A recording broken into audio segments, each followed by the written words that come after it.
ઉત્તર ગુજરાતના રાજકારણમાં આવેલો ગરમાવો દિવસે ને દિવસે આગ પકડી રહ્યો છે। પહેલા આશા પટેલ ભાજપમાં ભળી જવાની વહેતી થયેલી વાતો અને હવે વધુ એકવાર કોંગ્રેસે આશા પટેલને મનાવવાના પ્રયત્ન તેજ કર્યાની વાતો। ઉત્તર ગુજરાતમાં આશા પટેલના વર્ચસ્વને જોતા કોંગ્રેસના દિગ્ગજ નેતાઓ આશા પટેલને મનાવવા મેદાને પડ્યા છે। આશા પટેલે પણ કોંગ્રેસમાં પરત ફરવાની ઈચ્છા વ્યક્ત કરી હોવાની વાત આ દરમિયાન સામે આવી અને હવે આખો મામલો દિલ્હી દરબારમાં છે। 3 ધારાસભ્યો છે ગુજરાત પ્રદેશ કોંગ્રેસ તરફથી રજૂઆત લઈને પહોંચ્યા છે દિલ્હીમાં।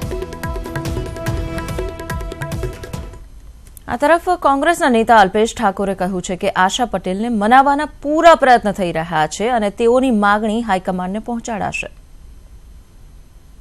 ઘણા સમયથી રાજકારણ જે ગરમાયું છે, સમીકરણો જે ગરમા છે તેને કારણે દિલ્હી હચમચી ગયું છે। આશાબેન પટેલનો મુદ્દો કે જેમણે રાજીનામું આપતા વિવાદ મચ્યો છે, કેટલું પોઝિટિવ છે કે આશાબેન પોઝિટિવ છે, ફરીથી જોડાશે કોંગ્રેસમાં?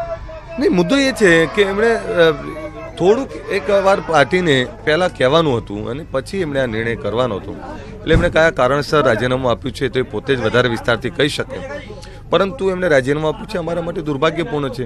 જો આવનારા સમયમાં આ તમામ મુદ્દાઓને લઈ અને અમે જે કંઈ કરવાનું થતું હશે પાર્ટી લેવલે કરીશું। તમારી વાત થઈ છે આશાબેન સાથે? હા, મારી વાત થઈ છે એમની જોડે અને અમારા પરેશભાઈ અને બીજા નેતાઓ પણ વાત કરી રહ્યા છે। મૂળ મુદ્દો એ છે કે એમને રાજીનામું એકદમ ધારાસભ્ય પદમાંથી રાજીનામું આપવું એ બહુ મોટો નિર્ણય છે। પ્રજાને પણ પૂછવું પડે, સાથે એમણે પાર્ટીને પણ થોડુંક ધ્યાન દોરવું જોઈતું હતું, પરંતુ એકદમ રાતોરાત નિર્ણય લીધો છે એટલે એ પોતે જ જવાબ આપી શકે આનો। પ્રયત્નો કેટલા થઈ રહ્યા છે કે આશાબેન માની જાય અને ઊંઝા ફરીથી સ્વીકારે અને લોકોને એક પ્રજા સમક્ષ એ ચહેરો પાછો મળી જાય? જો હવે નિર્ણય એમને કરવાનો છે, નિર્ણય પાર્ટીએ કરવાનો છે। એમની વાત પાર્ટી હાઈકમાન્ડ સુધી મૂકી છે, હવે એમની વાત પાર્ટી હાઈકમાન્ડ મૂકી છે અને એમની બીજી જે કંઈ વાતો છે બધી જ વાતોમાં પાર્ટી અને એમને નિર્ણય કરવાનો છે, પરંતુ રાજીનામું આપ્યું છે એટલે એક સીટ તો ઓછી થઈ છે, એક ધારાસભ્ય ઓછો થયો છે। તમારી શું વાત થઈ છે?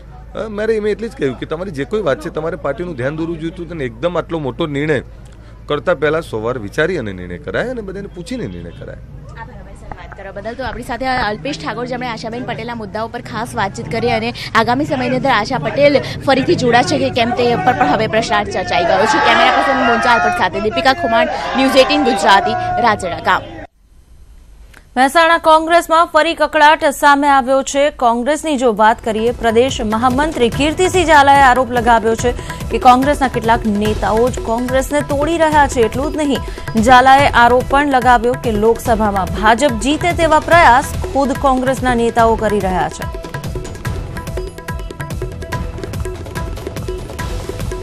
કોંગ્રેસમાં જ રહીને બીજેપીનું કામ કરતા અમુક વ્યક્તિઓ જે પાર્ટી મજબૂત થઈ રહી છે, રાહુલ ગાંધીના નેતૃત્વમાં પાર્ટી જીતવા જઈ રહી છે, રાહુલજીને વડાપ્રધાન બનાવવા જઈ રહ્યા છીએ, ત્યારે આ લોકો પાર્ટીને સતત ડેમેજ કરવા માટે સતત બીજેપીના સાથે રહી અને કોંગ્રેસમાં રહીને બીજેપીનું કામ કરી રહ્યા છે। ફોર્બ્સ ઇન્ડિયાએ પોતાના ક્ષેત્રમાં નોંધનીય કામ કરનાર 30 વર્ષથી ઓછી વયના યુવાનોની યાદી જારી કરી છે। 2019 30 અંડર 30ની યાદીમાં 30 યુવા પ્રતિભાઓ સામેલ છે। આ યાદીમાં એથ્લીટ હિમા દાસ, મહિલા ક્રિકેટર સ્મૃતિ મંધાના અને ઉદ્યોગ સાહસિક આયુષ અગ્રવાલનો સમાવેશ કરાયો છે। બીજી યુવા પ્રતિભાઓમાં યુટ્યુબ પર્સનાલિટી પ્રજક્તા કોળી, ગાયિકા મેઘના મિશ્રાનો સમાવેશ થાય છે। યાદી 4 માપદંડના આધારે બનાવાઈ છે। ડિઝાઇનર, એન્ટરટેનર, ઉદ્યોગ સાહસિક, ફાઇનાન્સ, રમત જગતના ખેલાડીઓને તેમાં સમાવિષ્ટ કરાયા છે। આ વખતે 16 કેટેગરીનો સમાવેશ આ યાદીમાં કરાયો, જેમાં industries, manufacturing, energy, advertising, marketing અને મીડિયા નવી કેટેગરી છે।